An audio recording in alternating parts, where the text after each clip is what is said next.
Every month, if you're paying $1,400 in rent, that's over $168,000 in 10 years. For someone living on about $1,900 from Social Security, that's nearly everything you could possibly save. The problem isn't just that rent is high. The real risk is this.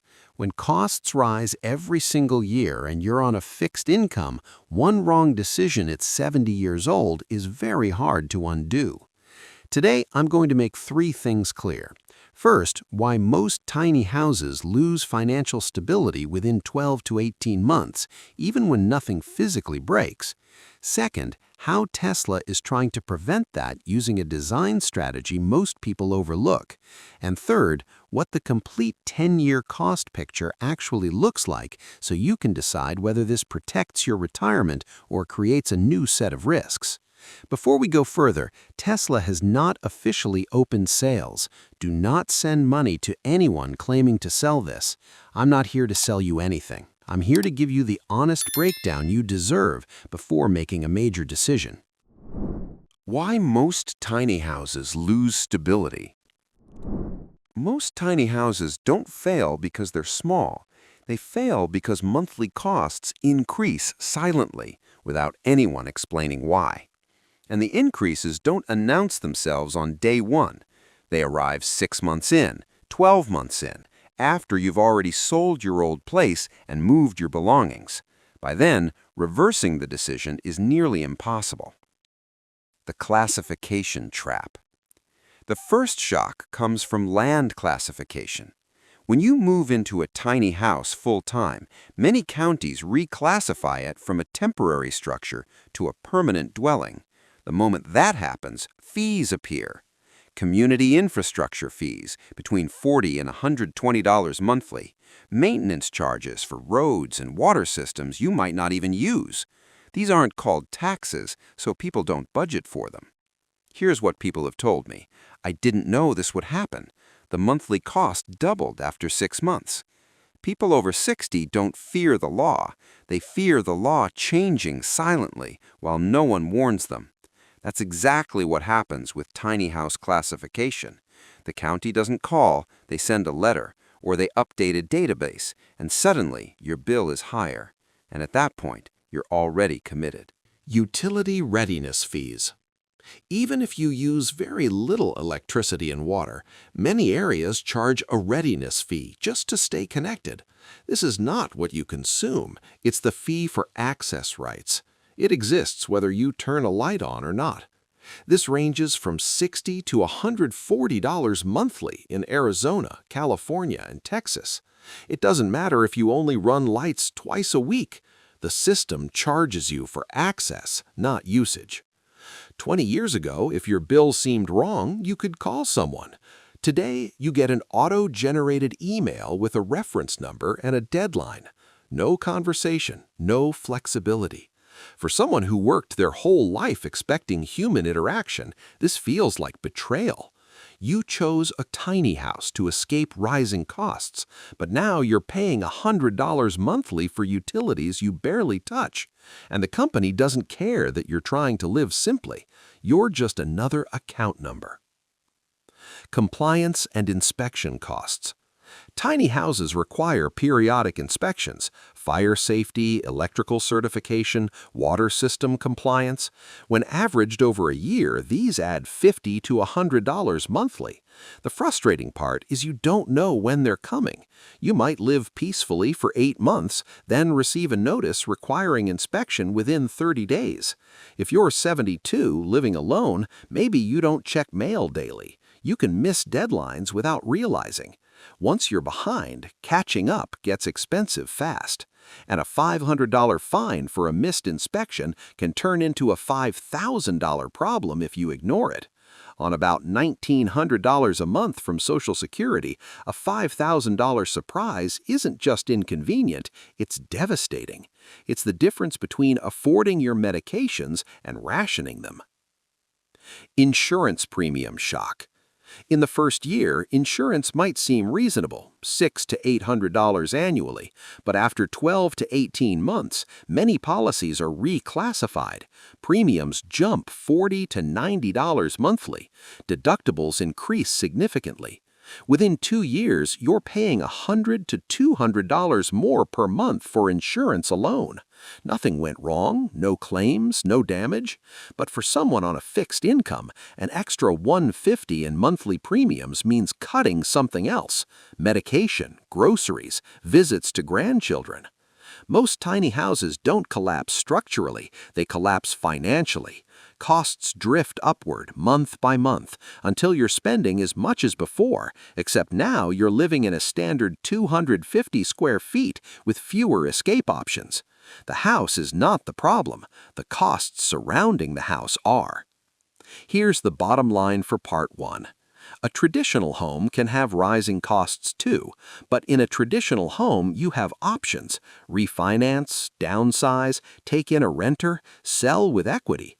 In a tiny house on leased land, your escape options are limited by the size of the structure, the cost of moving it, and the land agreement you signed. Every cost increase that appears after you're settled is a cost you absorb with almost no leverage to push back. The land question. Understanding those hidden monthly costs is the first layer, but there's a deeper risk underneath all of it, one that determines whether any of this is actually your home. The question is simple: do you own the land? Even if you own the tiny house outright, paid cash, no debt, if you don't own the land underneath, your control is conditional. Land ownership versus leasing. You either own land or lease it. If you own land in rural Texas, Arizona, or Nevada with favorable zoning, you have real control. You decide when to leave, whether to expand, who visits. That's true ownership. But most retirees don't own land. Buying costs $20,000 to $100,000 before site preparation, so they lease spots in tiny house communities. Monthly fees run $400 to $800 depending on state and amenities. Leasing sounds reasonable initially. You avoid upfront land costs, you get shared facilities, but control starts slipping. The landowner sets the rules. They decide fee increases, pet policies, modifications, and most importantly, they decide if you stay. When the landowner sells. You've lived in your tiny house 3 years. You're 71. Life feels stable. Then a letter arrives. The landowner sold to a developer. You have 6 months to relocate. Moving a tiny house costs $3,000 to $8,000, but that's just transportation. You need new land, new lease, potential re-permitting, new utility connections. On a fixed income without $8,000 saved, you're in serious trouble. Some sell their house at a loss rather than pay moving costs. Others scramble for family property. A few end up back in traditional rentals or assisted living, the exact situation they worked hard to avoid. I've heard versions of this story repeatedly. When zoning laws change. Counties can change zoning regulations. A county that allows tiny houses on agricultural land might reclassify that land as residential only with minimum square footage requirements. Suddenly, your 250 square foot house is non-compliant, and you didn't break any rules. The rules changed around you. Notice periods might be 90 days, maybe 6 months, but notice doesn't mean good options. Appealing zoning costs money and requires navigating confusing bureaucracy. For someone in their 70s wanting to live peacefully, fighting City Hall isn't realistic. You comply, you move, you absorb the costs. This is not a hypothetical scenario. It's a predictable risk that needs to be factored into your decision before you sign anything, not after you've already moved in and built a life in a place. And here's what makes this particularly difficult for retirees specifically. Fighting a zoning reclassification isn't just expensive, it requires energy, mobility, and cognitive bandwidth to navigate a bureaucratic process over months or years. At 65, you might have all of that. At 75, after a health event, that same fight might be genuinely beyond what you can manage. Land ownership options and their real costs. Most people approach this decision thinking about three options: buy land, use your existing backyard, or lease in a community. Buying land outright is the most secure option. Texas rural plots run $5,000 to $15,000 for a small parcel. California, $30,000 to $50,000 for a comparable lot. Florida varies widely by county. Plus, property taxes after purchase, averaging 1.8% annually in Texas, which means a $15,000 plot costs $270 per year in taxes alone. In Florida, property taxes can hit 2% in some counties. Using your backyard or a family member's property as an accessory dwelling unit, or ADU, is a creative option some retirees consider. Some cities allow it, but permits can run $1,500 to $3,000 in places like Los Angeles. Utility hookups for electrical, water, and sewer add $2,000 to $5,500. In California, adding an ADU can raise the property owner's property taxes by $500 to $1,500 annually. And if the relationship with the property owner changes, you have no independent legal standing. I've heard of retirees who invested $30,000 setting up an ADU arrangement, only to receive a cease and desist order months later when a neighbor filed a complaint. Leasing in a community is the most accessible option for most retirees. But monthly fees never stop, and they typically increase 3 to 5% annually. A community in Arizona at $595 a month becomes $71,400 over 10 years just in land lease fees before you've accounted for the house, utilities, insurance, or maintenance. The honest comparison: at that level of ongoing cost, you need to weigh whether the stability and community benefits are worth more to you than the flexibility and cost structure of alternatives. That's a real question, and the right answer varies by person. Here's an uncomfortable truth. Just because a house is small doesn't mean the government treats it differently. Depending on how your tiny home is classified, you could still owe property taxes. If it's on a permanent foundation, many jurisdictions assess it like any other structure. If it's on wheels and classified as an RV, you might avoid property tax but pay registration fees instead, which in some states run $200 to $600 annually. Permit costs vary widely. A legal tiny home installation typically requires electrical permits, plumbing permits, and often a zoning variance. Total permit costs anywhere from $1,500 to $5,000, depending on your location. Some videos online promise no taxes, no permits, total freedom. That's not how America works. Every state has rules. Every county has codes. Budget $3,000 to $5,000 for permits, hookups, and compliance in your first year. It's not an optional line item. One viewer asked about flood zones and North Carolina specifically. Elevating a tiny house for flood exposure requires custom foundation work, concrete piers, elevated platforms, and engineered support systems, adding $5,000 to $15,000. But in a leased land situation, you often can't make permanent structural changes without landlord approval. As for North Carolina, it depends entirely on which county. Some welcome tiny homes. Others have minimum square footage requirements that would make a 250 square foot structure automatically non-compliant. This is why the answer is never check your state. The answer is always check your county. Go to the county planning office. Talk to the zoning administrator. Get written confirmation before you sign anything. How Tesla is trying to solve this.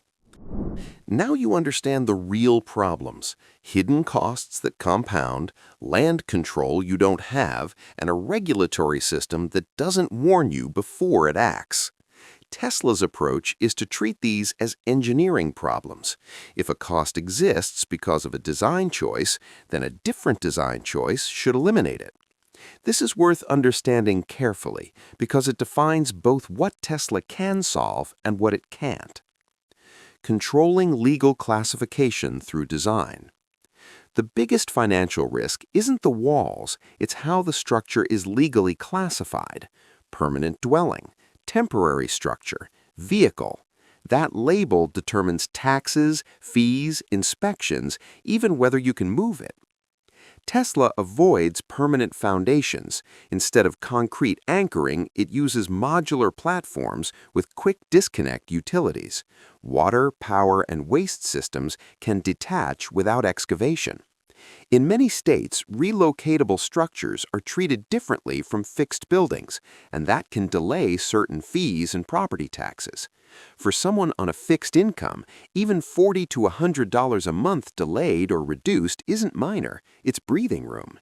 You're not just buying materials, you're buying how the structure is treated by the system. The real numbers on energy reduction. Readiness fees can run $60 to $140 a month just to stay connected to the grid. Tesla's response is to reduce that dependence to near zero on most days. Here's how the math actually works. The average American household uses about 877 kilowatt hours per month. At current rates, that's roughly $140 to $160 a month, and that number climbs fast with air conditioning or heating. In a standard 250-square-foot tiny house with efficient LED lighting, a compact refrigerator, a laptop, and a few small appliances, total usage typically falls to around 150 to 240 kilowatt hours per month. That's about 1/4 of what a traditional home consumes. A tiny house roof can support a solar system producing around 18 to 25 kilowatt hours per day. Compare that to daily usage of maybe 5 to 8 kilowatt hours. The solar system generates far more than you actually need on most days. The surplus goes into a battery storage system, around 13.5 kilowatt hours of capacity. On most days, you pull almost nothing from the grid. Your monthly electricity bill? Somewhere between $0 and $30. Not because you're living in the dark, because the system is sized correctly. Water works the same way. The average American household uses about 300 gallons per day. 1 or 2 people in a tiny house, maybe 50 to 90 gallons. Low-flow shower heads, efficient toilets, and better leak detection all contribute. The typical water bill drops from $70 to $100 a month to around $30 to $50. The design itself reduces the chance of hidden slow leaks that silently drive up your bill for months before anyone notices. Internet costs stay roughly the same regardless of house size, $40 to $70 a month for cable or fiber where available, or $100 to $120 for Starlink in off-grid locations. This is one cost you can't reduce by downsizing. So let's add it up. In a conventional home, electricity, water, and internet combined typically run $270 to $330 per month.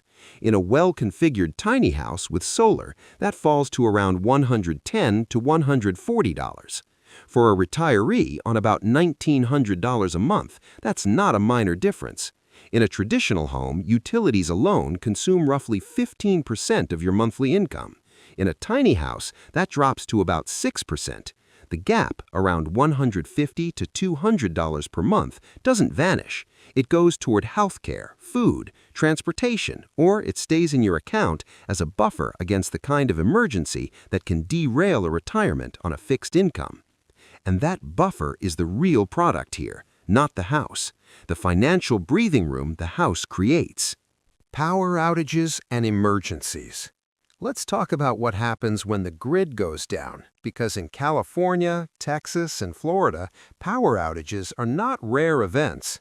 In February 2021, Texas experienced rolling blackouts that left millions without power for days in freezing temperatures. In a traditional house connected only to the grid, you are completely vulnerable. With a solar roof and battery system, you have options. You won't run your entire house like normal, but you can keep the refrigerator running. You can charge your phone to call for help or check on family. You can power medical equipment if you need it.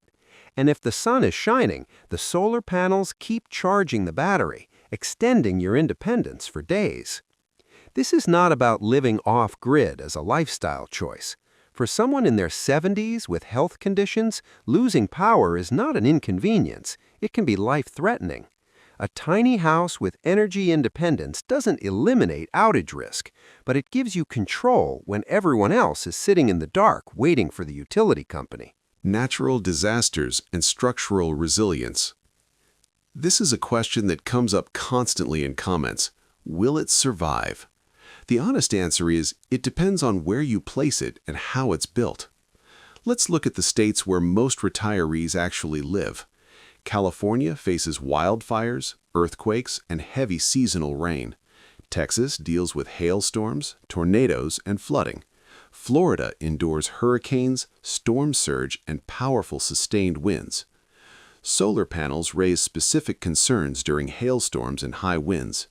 Most quality panels are designed to withstand hail impacts up to 1 inch in diameter at around 50 miles per hour, but real-world storms can exceed testing standards.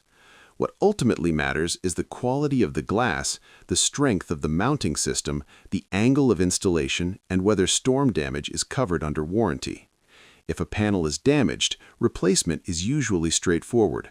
The real risk is repair cost and downtime, not total system failure. For the structure itself, high winds typically attack roofs and connection points first. If the roof is not properly secured, wind can get underneath and cause severe damage. Once the roof is compromised, water intrusion accelerates everything else. Flooding presents a different threat. Without water-resistant materials and an elevated foundation, rising water can damage flooring, insulation, and all electrical systems. Fire risk depends largely on exterior materials and defensible space around the home. Here is the realistic picture. A Tesla tiny house is not storm-proof, but it can be designed to limit damage and recover faster. Elevated foundations reduce flood exposure. Steel framing resists warping and fire better than wood. Fewer seams in a compact roof mean fewer failure points during high winds. And because the structure is smaller, repairs tend to cost less and take less time than restoring a full suburban house. For someone in their late 60s or 70s with limited financial recovery time, that speed matters. A home that can be repaired and reoccupied quickly allows you to regain stability. A home that requires a full 6-month rebuild does not. One viewer asked directly, "Can this be elevated for flood zones?" Yes, through custom foundation work, concrete piers, and engineered support systems. This adds $5,000 to $15,000 depending on elevation height and soil conditions. But there's a critical complication. In a leased land situation, you often cannot make permanent structural changes to the land without landlord approval. Elevation may not even be permitted under your lease terms. This is yet another scenario where land ownership matters far more than house design. Durability. Fewer seams, fewer problems. Retirees don't fear their house collapsing. They fear calling a repair technician every other month. The real cost is not one major failure, it's the steady accumulation of small problems. A leaking faucet, mold in a corner, an outlet that stops working, a door that no longer closes. Each costs money, time, and energy that may already be in short supply. Most maintenance problems originate at joints, seams, and connection points. Traditional homes have thousands of them. Every place where two materials meet becomes a potential failure point. Water gets in, air leaks out, sealants degrade. Tesla's approach, borrowed from its vehicle manufacturing philosophy, is to reduce the number of seams. Larger integrated panels, fewer joints, consistent factory-built components. The result isn't a perfect house. It's a house with fewer places for things to quietly go wrong. Fewer components to inspect, fewer contractors to coordinate, fewer surprise bills arriving after a peaceful year. Durability also depends heavily on placement and environment. A house exposed to standing water, constant high winds, or poor drainage will deteriorate faster, regardless of how well it's designed. But when properly sited and built with quality materials, a well-designed tiny house offers a meaningful advantage: fewer systems to fail, fewer service calls to coordinate, and less disruption to daily life. For someone living alone with limited mobility, coordinating multiple contractors for repeated maintenance visits becomes increasingly difficult over time. A home that minimizes those demands allows daily life to continue without constant intervention. Durability only has real value if it's backed by a meaningful warranty. Many warranties sound impressive until you read them carefully. Coverage that excludes labor, shipping, or installation costs offers very little real protection when something goes wrong. What matters is whether major components, the solar system, the battery, the structural frame, can be repaired or replaced without significant out-of-pocket cost. Solar systems typically carry long-term performance guarantees. Battery systems are usually covered for a defined capacity threshold over a set period. Structural components should include protection against corrosion and material failure. Before committing to any tiny house, review warranty terms line by line. For retirees planning long-term stability, a warranty is only as valuable as the company standing behind it. The roof is particularly important. In residential disasters, roof failure accounts for the majority of insured losses. Fewer seams in a compact roof mean fewer failure points during high winds. And because the structure is smaller, repairs tend to cost less and take less time. For someone in their late 60s or 70s with limited financial recovery time, a home that can be repaired quickly allows you to regain stability sooner. Flattening compliance and insurance costs. Traditional homes involve multiple contractors and unpredictable inspection layers. Tesla reduces that risk through standardization, factory-built components, documented systems, consistent materials. Inspectors evaluate repeatable designs instead of one-off builds. Inspections don't disappear, but they become more predictable. A steady $80 monthly is easier to plan than a sudden $2,500. You can plan steady costs. You can't plan chaos. Insurance companies charge more when they don't understand what they're covering. Tesla uses materials insurers already know: steel framing, fire-rated panels, certified electrical systems. When uncertainty drops, premium volatility usually drops with it. Instead of dramatic premium jumps after year one, increases may be slower and more gradual. The hard limit of what Tesla can solve. Tesla can reduce cost drift, flatten compliance expenses, make energy costs near zero on good days, and make insurance more predictable. That is real and meaningful, especially for someone watching every dollar on a fixed income. But Tesla cannot give you ownership of land you don't own. If the landowner sells, Tesla can't stop that. If zoning shifts, Tesla can't overrule local government. If lease terms change, Tesla has no authority over another company's contract with you. Think of it this way: Tesla solved the house. Tesla did not solve the land. And when it comes to long-term housing stability for a retiree, the land question matters more than the house question. A perfect house on insecure land is a fragile arrangement. An ordinary house on land you own is far more stable. When you're evaluating this product, keep that priority at the front of your thinking, because the marketing materials will emphasize the house, and the real risk lives in the land. Without land ownership, control is always partial. One policy change, one lease renewal, one developer's decision away from losing stability. Land control is the hard limit. With that clearly established, let's get into the actual 10-year numbers, because that's where the most important surprises are hidden. The real 10-year cost picture. This is where most videos stop being honest. They show you a headline number. They don't show you what comes after. And for someone on a fixed income, what comes after is the only thing that actually matters, because you can't go back to work to recover from a financial surprise in your 70s. Let me walk through this the way a careful retiree should think about it. Not just the purchase price, but the full cost of moving in, the ongoing monthly costs, and the 10-year trajectory of those costs. Only when you see all three does the picture become clear. The three price layers. When you see renders of a Tesla tiny house, understand this: you're not buying one thing. You're buying into a three-layer system, and each layer has its own cost structure and risks. Layer 1, shell, estimated $5,983, just the frame and exterior walls, no electrical you can actually live with, no plumbing, no climate control. Think of it like buying a car with no engine. This figure comes from some reports and leaked documents. Treat it as unverified until Tesla announces official pricing. Layer 2, livable, estimated $15,000 to $25,000, basic electrical, water hookups, functional toilet, proper insulation. The minimum to actually move in and stay comfortable in all seasons.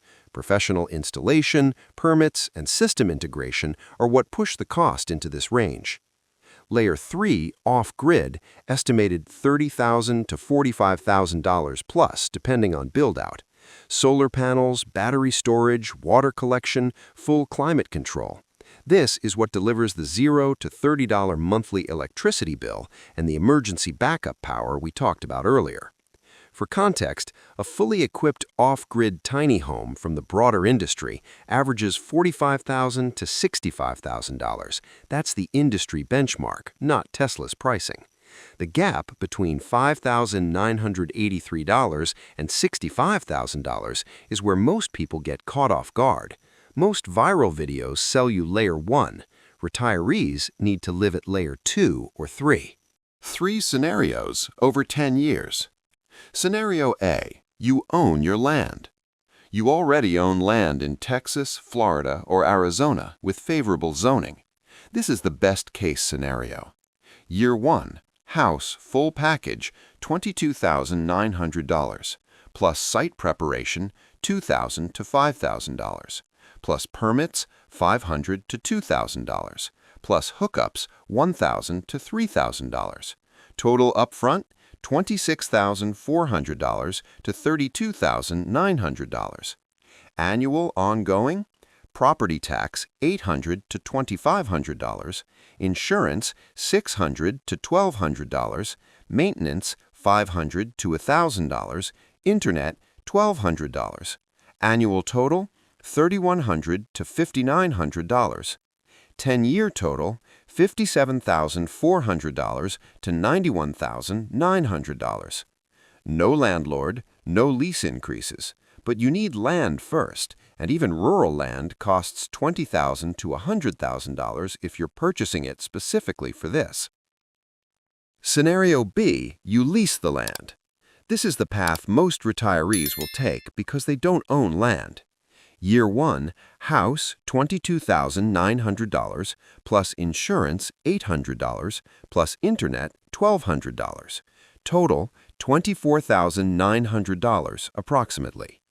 Years 3 to 10 annual, land lease $4,800 to $9,600, insurance $800, maintenance $1,000, internet $1,200.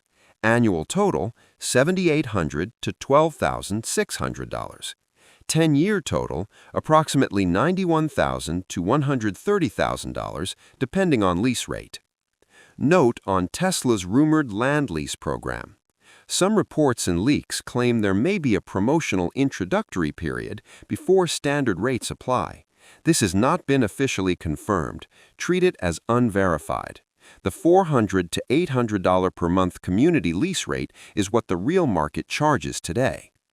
One viewer left a comment, "Need one bad, retired and only drawing $1,095 a month." If you're in that situation, the lease scenario at $600 to $800 a month after setup would consume nearly your entire Social Security check before groceries or medication. At that income level, this path carries very high risk without land ownership. Scenario C. Traditional housing comparison. One-bedroom apartment in a mid-tier area. Not San Francisco, not a rural town, just somewhere reasonable. $1,200 to $1,800 a month. That's $144,000 to $216,000 over 10 years with zero equity to show for it. RV park living, which many retirees choose for affordability and flexibility, $40,000 to $80,000 for a livable RV, plus lot fees $400 to $800 a month. Over 10 years, including the purchase, fees, and depreciation, $120,000 to $180,000. And after 10 years, that RV is worth maybe 30 to 40% of what you paid. If you own land, the Tesla tiny house wins financially by a significant margin, potentially saving $50,000 to $120,000 compared to renting or RV living over 10 years. If you're leasing land, you're in a similar ballpark to RV living, but with less flexibility to relocate and more regulatory exposure. An RV can move to any park in any state on short notice. A tiny house on a leased lot cannot. The core financial truth is this: the Tesla tiny house isn't a path to building wealth, it's a path to slowing the rate at which a fixed income gets eroded by housing costs. For the right person in the right situation, that is enormously valuable. For the wrong person in the wrong situation, it transfers your housing vulnerability from one landlord to a combination of a land leaseholder, a technology company, and a county zoning board, which may not feel like much of an improvement. Why free solar energy isn't really free. One of the biggest selling points: off-grid with solar, no more electric bills forever. The math we covered earlier is real, but very low costs most of the time and free forever are not the same thing. Over a 10-year horizon, this distinction matters. Solar efficiency depends heavily on where you live. Arizona and Nevada, excellent, 300+ sunny days annually. The Pacific Northwest or New England, 140 to 180 sunny days. You'll need significantly more battery storage or grid backup to get through winter months. Florida has strong sunshine, but hurricane season from June through November, which can knock panels offline for weeks during repairs and create extended periods without charging.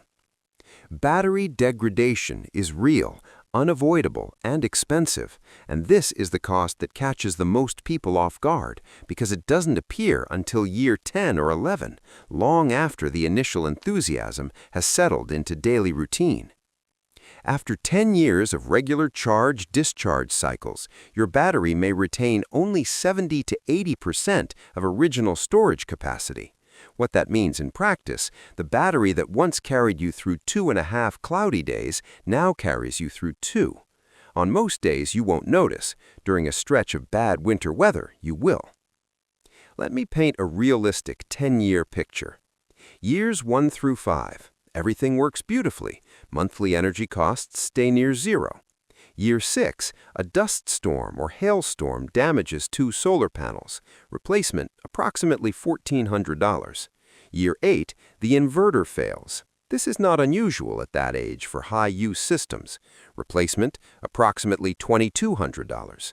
Year 10, battery replacement decision, $11,500. Add those up alongside the base annual costs, and your average annual expenditure over 10 years is higher than the promotional materials suggest, still potentially lower than traditional renting, but not almost free forever.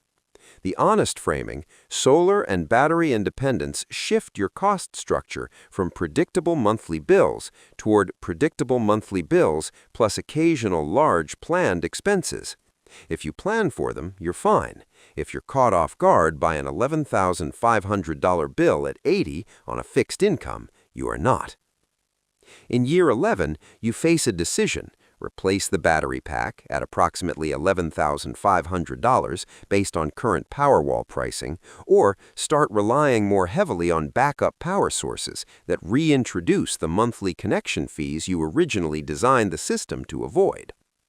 Extended bad weather drains reserves fast. 3 straight days of heavy rain or snow, which happens every winter across much of America, will deplete your battery.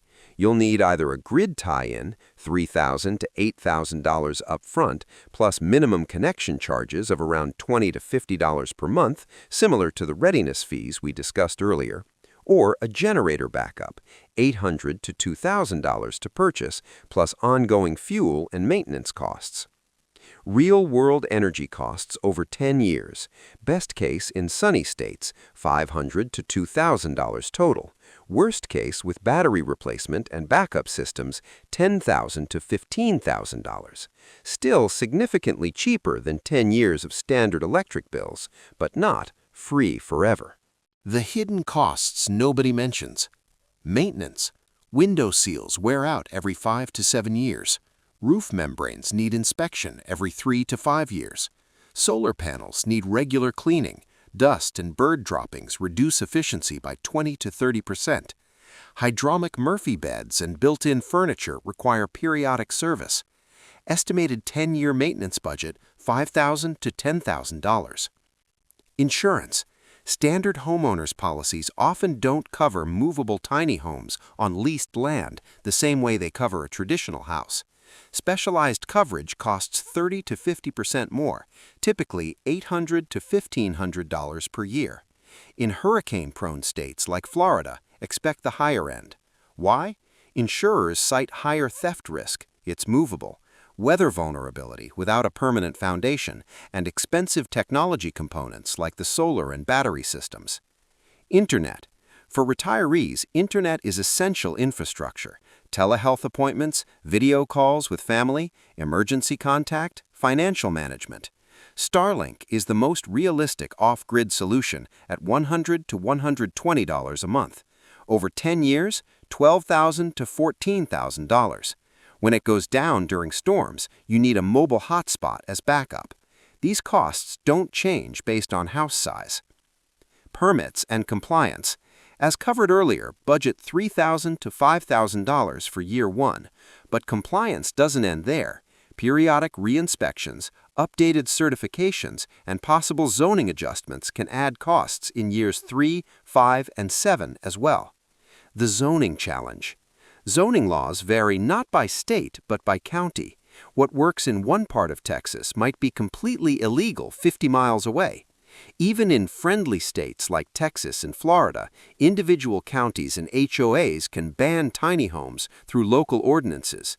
An HOA might have covenants specifying a minimum dwelling of 1,200 square feet, making your 250 square foot house automatically prohibited even if the county itself allows it.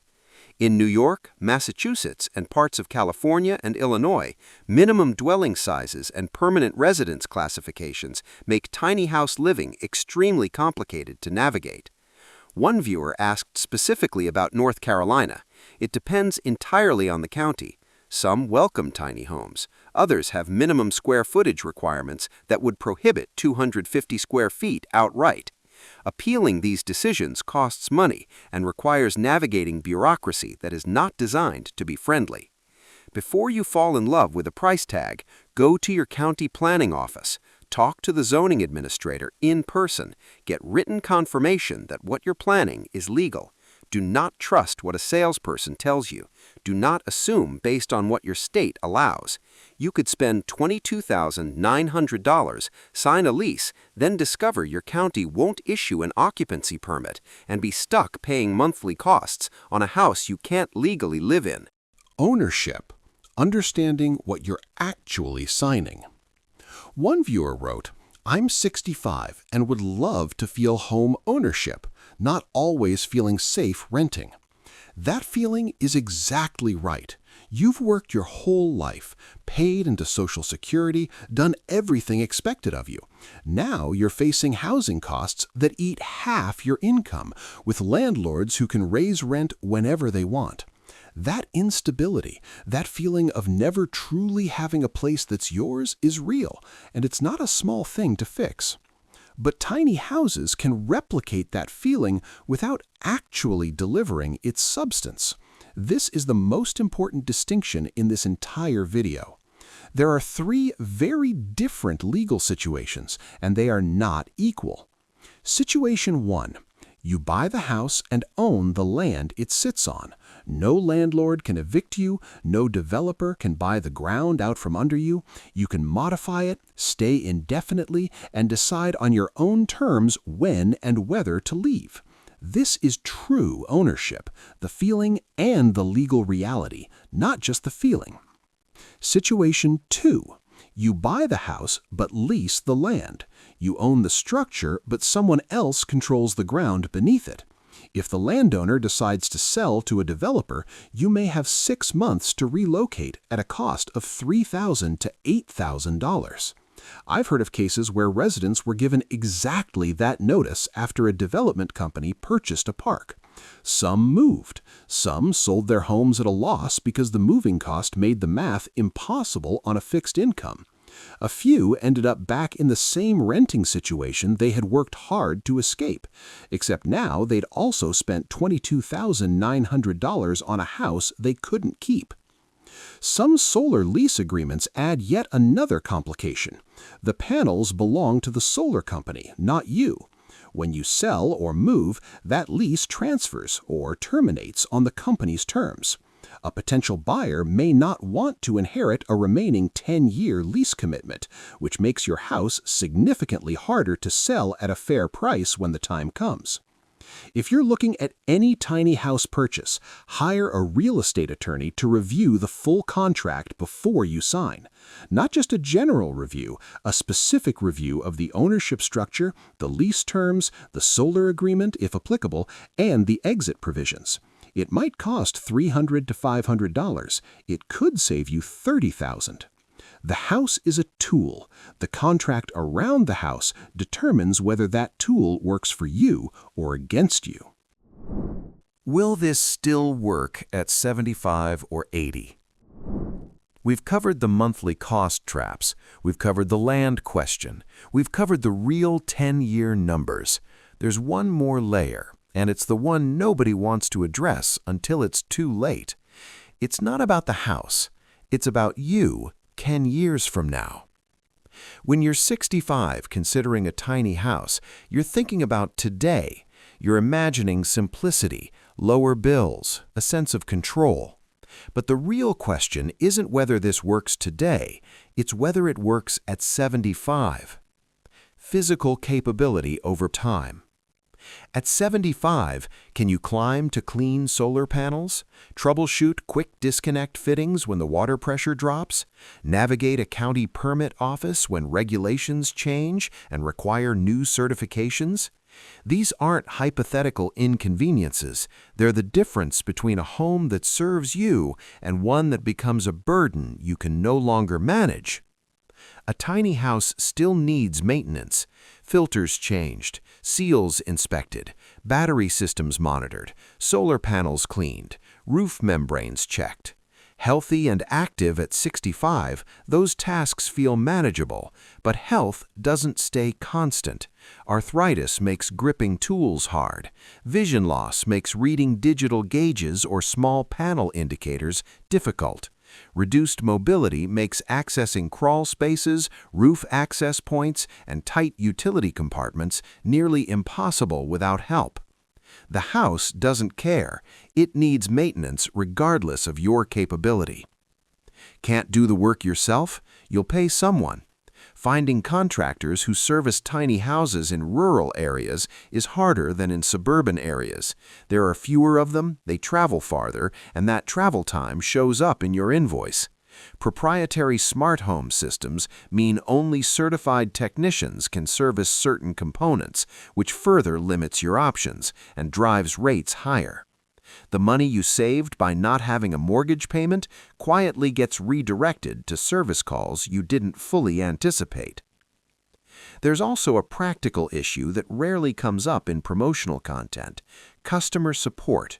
When your Powerwall battery shows an error at 10 p.m. during a cold snap, can you get a human being on the phone? Can you get a technician to your location within 48 hours? For someone living in a rural area, the answer to both questions may be no. A problem that would be a minor inconvenience in a traditional home becomes a genuine hardship when the entire energy system of your house depends on one integrated technology stack. Another viewer asked, will it stand a tornado? Modular steel frame construction is typically rated for high winds, often 110 to 140 miles per hour for quality builds. But you need Tesla's specific engineering certifications when released. Know the exact wind rating. Verify it meets FEMA standards for your flood zone if applicable. Don't accept general assurances. Demand documentation. Mobility and design limitations. Most tiny houses aren't designed for limited mobility. Narrow doorways, compact bathrooms, storage built for bending or reaching overhead. If you develop mobility issues in your 70s, using a walker, needing a wheelchair, a standard 250 square foot house becomes nearly impossible to navigate safely. One viewer asked directly, is there a wheelchair-accessible one? The standard model is not designed for wheelchairs. This is a real question that deserves a real answer, not a marketing promise. Narrow doorways, tight corners, bathrooms that barely fit one person standing, these are genuine barriers for someone with limited mobility. Unlike a traditional home where you can add a ramp, widen a doorway, or modify a bathroom, tiny houses have almost no modification room. The structure is too compact to change significantly. If it doesn't fit your needs at 80, your only option is leaving. And leaving while managing health problems is the worst time to absorb $3,000 to $8,000 in relocation costs. The smart home question. Smart home technology raises legitimate concerns for people who grew up when a thermostat was just a dial on the wall. Cameras, microphones, data tracking, electromagnetic fields near medical devices. These are not paranoid worries. They're reasonable questions about who controls your living space and what information leaves your home. Here's the honest answer. Not every device needs to be active all the time. What matters is whether you have real control over what runs and what doesn't. A well-designed smart home should operate on 3 principles. First, every smart feature should have a hardware-level switch, not just a software toggle, but a physical way to disable it completely. If you don't want a camera running, you should be able to turn it off at the device, not just pause it through an app. Second, data processing should happen locally, inside your home, rather than being sent to remote servers where you have no visibility over who accesses it. Third, automation should be manual first. You set the rules explicitly, and the system follows them. It should not learn your behavior and begin making decisions without your permission. For people with pacemakers, insulin pumps, or other implanted medical devices, electromagnetic field exposure is a legitimate concern. Most residential systems operate well below interference thresholds, but the responsible approach is to get the specific technical specifications and verify them against your device manufacturer's guidelines. Ask your doctor. Don't accept a general assurance that it's safe. Tesla products collect usage data, battery performance, energy consumption patterns, system diagnostics. This helps optimize the system, but it also means the company knows how you live. There is currently no confirmed option to fully opt out. If that matters to you, it's not a small preference. It's a valid reason to reconsider, and one that many people over 60 feel strongly about. Here's a practical way to think about it. You're not just buying a house, you're buying into a technology ecosystem, and technology ecosystems change. Companies update software, discontinue support for older products, change their terms of service. When your phone becomes outdated, you buy a new one. When your house's software ecosystem becomes outdated, that's a more complicated problem to solve at 75. The isolation question. There's one more thing that almost no housing video addresses for this audience, but it matters as much as any financial figure: loneliness. Studies consistently show that social isolation increases mortality risk as much as smoking 15 cigarettes a day. It increases the risk of dementia, depression, and cardiovascular disease. For older adults living alone, it is a genuine health risk. For someone living alone in a traditional suburban home, neighbors may be physically close but socially distant. You wave from the driveway. You never actually talk. And if you fall or have a medical emergency, hours or days might pass before anyone knows. Tiny house communities can genuinely change this. Shared spaces, a community garden, common laundry facilities, a picnic area create regular, natural points of contact with other residents. You run into the same people repeatedly.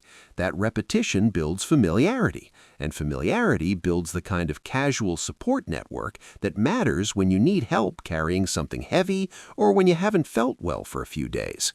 Some communities built specifically for older adults include wellness checks and emergency response systems. If something goes wrong, someone notices. Compare that to living alone in a traditional home where you could be on the floor for a full day before anyone realizes something is wrong. For people without close family nearby, a community with built-in contact and a safety net can make the difference between remaining independent and eventually needing institutional care. But community also requires compatibility. Before committing to any specific community, visit in person, not during a sales tour, but on an ordinary afternoon. Talk to actual residents. Ask what the conflict resolution process looks like, not just what the amenities are. Ask about fee history. Have costs increased significantly over the past 3 years? Ask whether residents tend to stay long-term or move frequently, because high turnover is a signal that something about the community isn't working. Some communities are quiet and privacy-focused. Others are actively social with organized group activities. Some allow pets without restriction. Others have size limits or bans. Some have age restrictions that create a more cohesive demographic. Others welcome all ages, which can feel more like a neighborhood, but may also mean more noise and a different rhythm. Make sure the culture fits your personality and your stage of life, because if you're miserable in the community, no feature of the house itself will fix that. What happens if your health declines? What happens if you need more care than a tiny home can provide? If you've put most of your savings into a tiny home and later need to transition to assisted living or move closer to family, can you sell quickly? Is there an established resale market for used tiny homes in your area? Tesla Tiny House Resale is an open question. There are no established comparable sales yet, no Zillow listings to reference, no track record of what these units actually sell for in a secondary market. You might recover 50 to 70% of your investment, maybe less, depending on the location, the condition of the solar system, and the zoning situation. And if solar panels are leased rather than owned, that adds another complication. Potential buyers may not want to take over a remaining lease commitment. Here's a scenario that deserves honest consideration. A sudden health event, a fall, a diagnosis, a stroke, may require you to move urgently and without the time for a careful months-long sale process. If the house isn't selling quickly and you need to leave, you may end up accepting far below what you paid or simply walking away. For someone who invested a significant portion of their retirement savings into this structure, that's a serious risk. These are questions you need specific, honest answers to before you buy.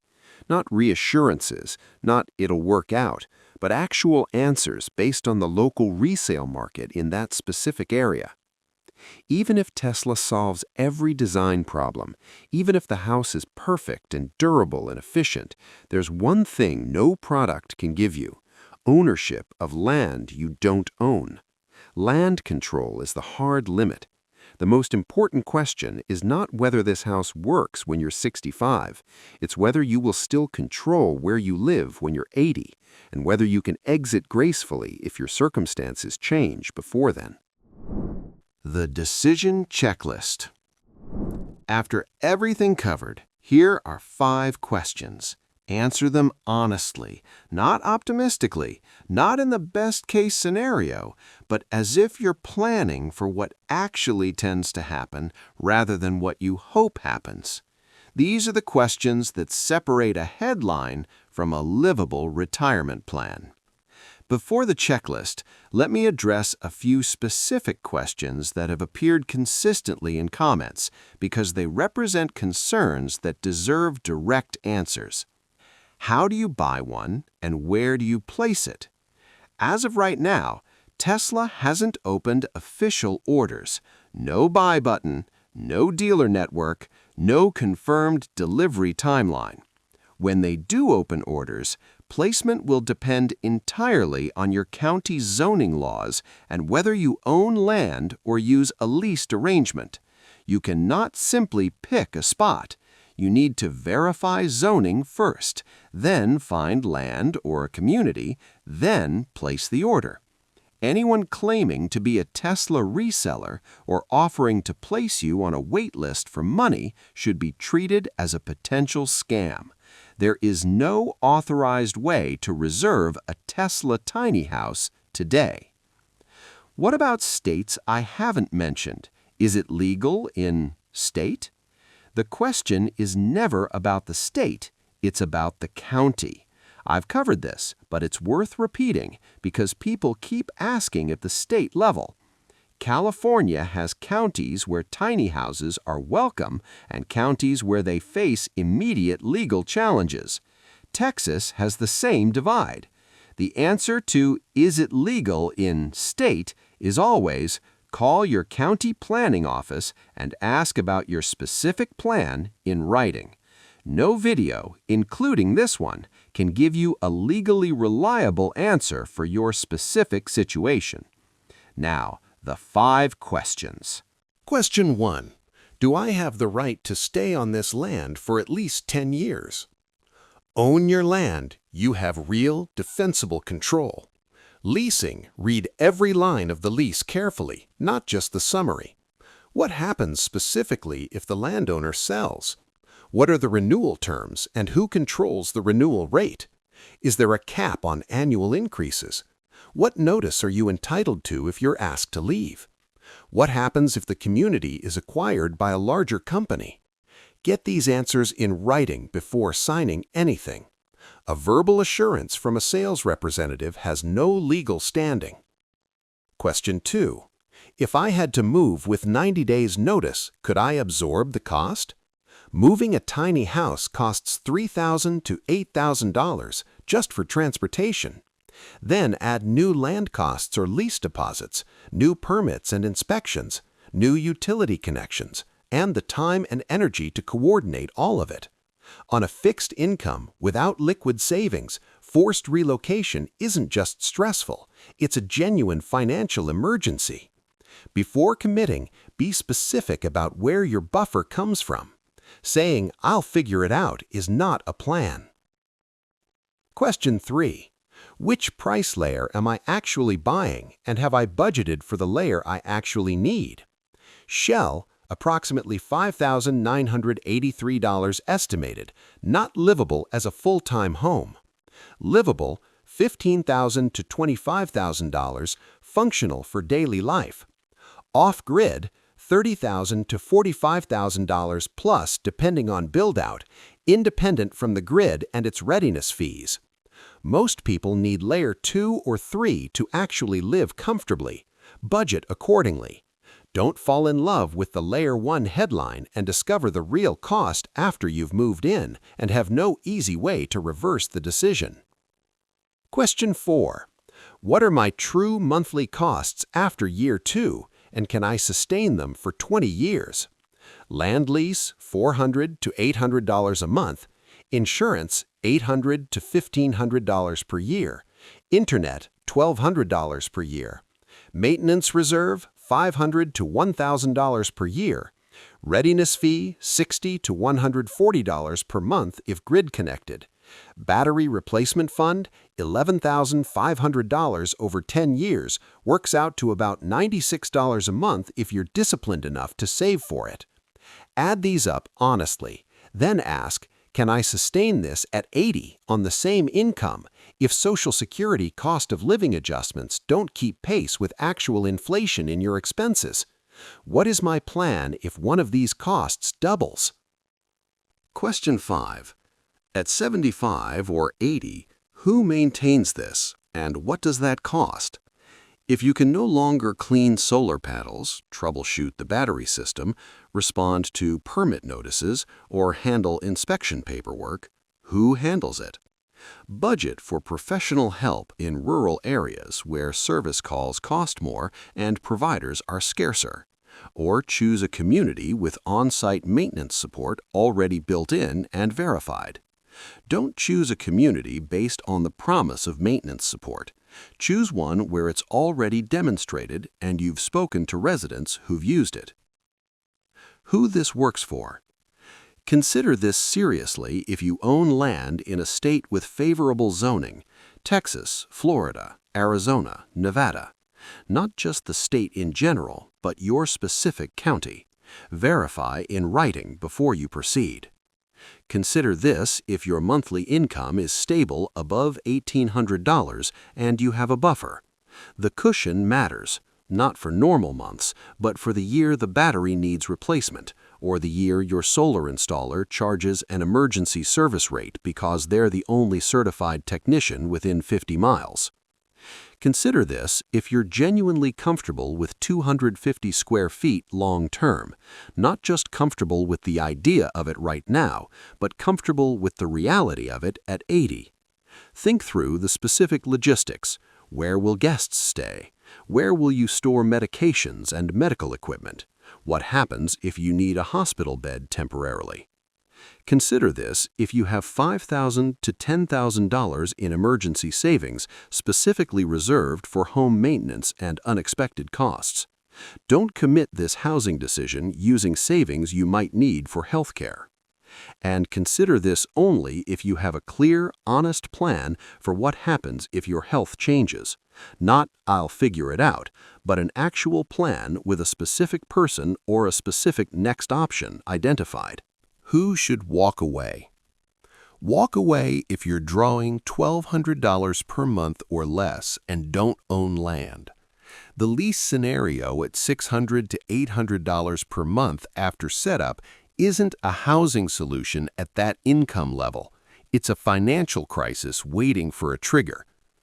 Walk away if you have significant mobility issues now or have reason to expect them within the next 5 to 7 years. The standard 250 square foot model is not ADA compliant. Doorways are narrow, bathrooms are compact, loft storage often requires climbing. These things cannot be fixed without fundamentally changing the structure. Walk away if you fundamentally distrust technology companies with your living data. This isn't an irrational concern, it's a real trade-off that deserves a real answer, and the current answer is that full opt-out is not confirmed.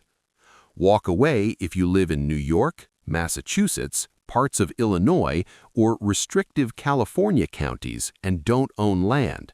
The regulatory environment in those areas is structured against tiny houses on leased land. You would be fighting that system while also managing your daily life in your 70s. That fight is a losing battle in most cases. And walk away if you haven't spoken to your county zoning administrator in person and received written confirmation that your specific plan is legal. Not a state law, not a general article online. Your county, your specific plan, in writing. Here's what this all comes down to. A Tesla tiny house isn't trying to make you rich. It's trying to do one specific thing: keep your costs from rising faster than your ability to pay them. For someone on a fixed income, that might be the most valuable thing any product can offer. Not luxury, not status, just stability. The knowledge that 10 years from now, your monthly expenses won't have doubled while your Social Security check stayed roughly flat. The design is real. The energy math is real.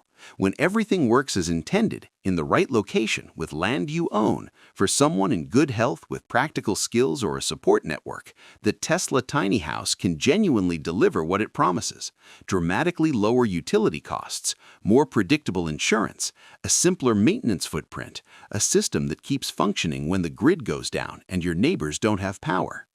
But when everything works as intended is doing a lot of work in that sentence. The land question, the zoning question, the physical capability question at 75, these aren't edge cases. They're the norm for a significant portion of the people considering this option. And for those people, the risks are real and the costs of a wrong decision are hard to reverse. What I want you to take from this video is not a yes or a no, it's a framework. The 3 price layers, the distinction between owning a house and owning the land, the 10-year cost picture that includes battery replacement and maintenance cycles, the 5 checklist questions, the recognition that what works today needs to still work in 15 years. There are viewers in the comments asking about specific states, specific counties, specific personal situations. Someone in North Carolina asking about flood elevation. Someone on $1,095 a month wondering if this can work for them.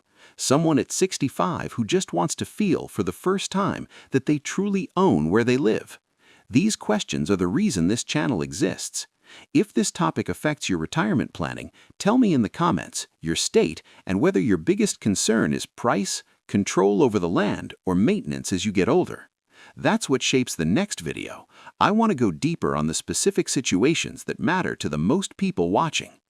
This channel exists for one reason: to help you protect your retirement savings before you spend them, and to give you honest analysis before anyone asks you to sign anything or send any money. If that's valuable to you, subscribe. In the next video, we'll look at which specific states and counties offer the best combination of zoning flexibility, land cost, and solar efficiency for tiny house placement, and which ones make the whole concept complicated after 70, regardless of the product. Thank you for your time. I'll see you in the next one.